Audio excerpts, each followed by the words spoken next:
Kyle from Dallas said, what do you think about Sark's latest rant? Well, you may or may not be aware that Sark did have a little mini rant. Now, keep in mind, they're a 3-loss team now. They're coming off the Georgia loss. You know that you got Arkansas Saturday. Actually, I don't think most of the country understands they play Arkansas Saturday. They just know they play A&M the next week. But yes, they do have Arkansas Saturday. Anyway, they look like they're going to be a 3-loss, maybe a 4-loss team. And so some people are starting to say that Texas was overrated. Texas has disappointed. Sark got asked about this in his press conference, I believe yesterday. Here's what he had to say. Steve, what would you say the main reasons are this team is underachieved? According to who? Well, even your preseason number one, I think most people would agree 3 losses is not achieving what you are capable of. I mean, I guess that's into who voted us number one, okay? What I think is that this team has competed their tail off. They've been faced with a lot of different adversity and injuries, and a lot of stuff has come across this team's plate. And I'm very, very proud of them with their resiliency. You know, at the end of the day, at the University of Texas, we're held to a very high standard. And the standard is to compete for championships year in and year out. And we're going to play the best teams in the country. We're going to schedule the best teams in the country. But by the end of the season, we'll play, of our 12 regular season opponents, 5 of those teams will be top 10 teams when we play them, so nearly half our schedule. And we have an opportunity at the end of the regular season to do something that nobody's done since 2019, and that's beat 3 top 10 ranked teams in the regular season. The last team to do that was LSU with Joe Burrow. So have we been faced with a pretty difficult schedule? Have we been faced with high expectations? Sure, but that's why we came here, so we'll be okay.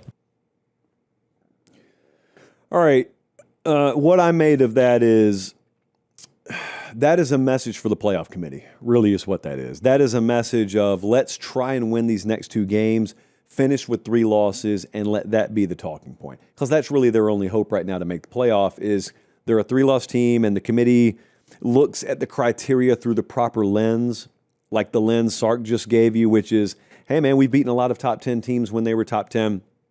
That's not really how he thinks. Steve Sarkisian is really smart.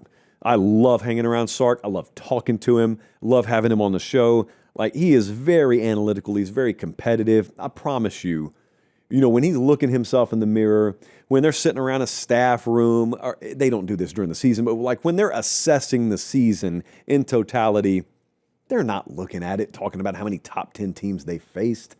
It's messaging, and he's got to do it, and I would do it. And if you were in his spot, you actually would sound very similar.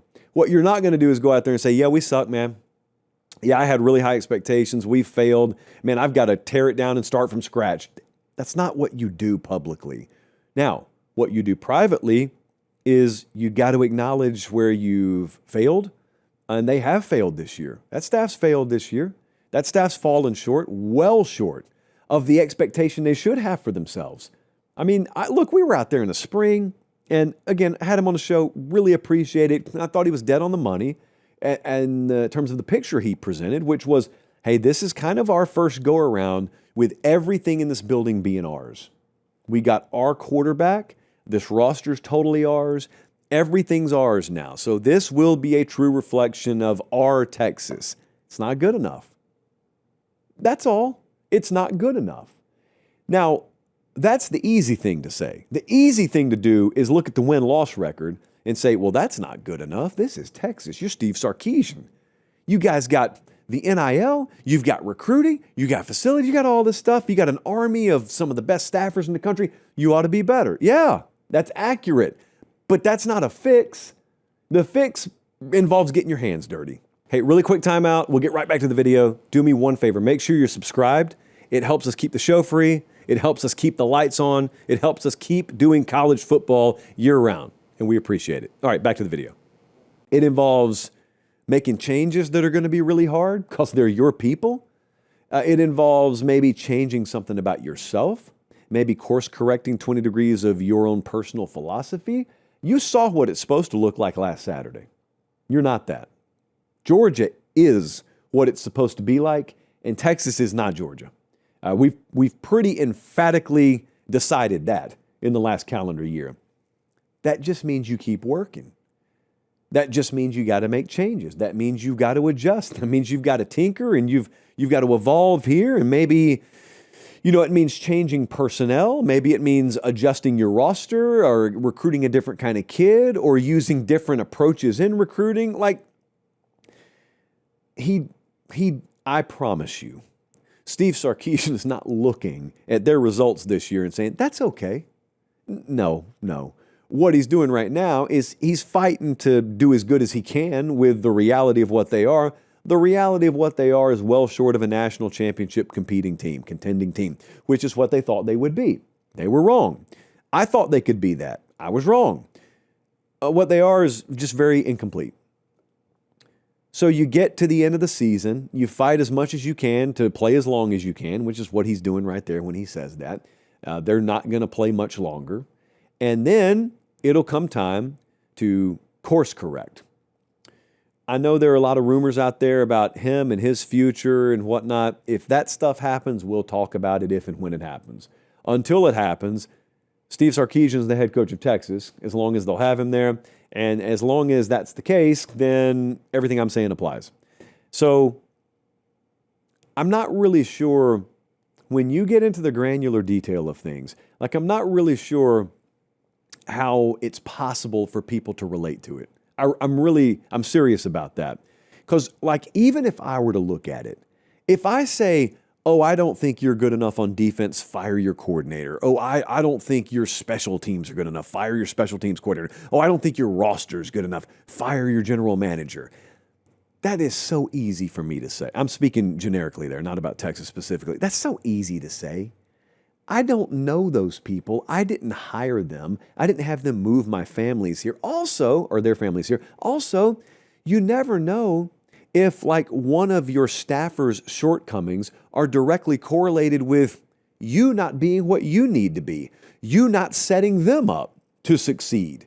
A lot of times staffers are retained even though their position group's results or their side of the ball's results are very, very bad because the head coach knows I didn't put him in the best position to succeed.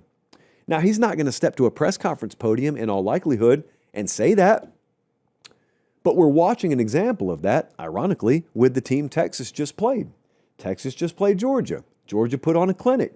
Candidly, I think offensively, they've been putting one on all year.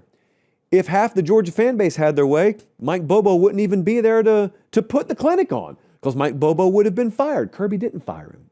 Why didn't he fire him? Maybe, just maybe, Kirby looked at it and said, Mike's doing exactly what I've asked him to do. Maybe I haven't put him in a good enough position to succeed. Maybe we as an organization haven't provided him with the players here or the development there. Maybe there are other adjustments that need to be made than just fire this guy. So maybe that's the case at Texas, or maybe it is a personnel situation or a staffing situation at Texas. That is the hard part. That's the tough part.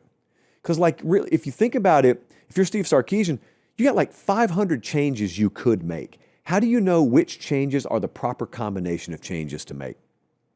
And how do you decide which of them you can make during the season and which of them have to wait until the end of the year?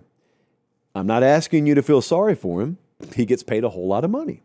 So of course, when you get paid a lot of money, no one ever gets to feel sorry for you. You're not a real human. You have no like real emotion. You're just a robot.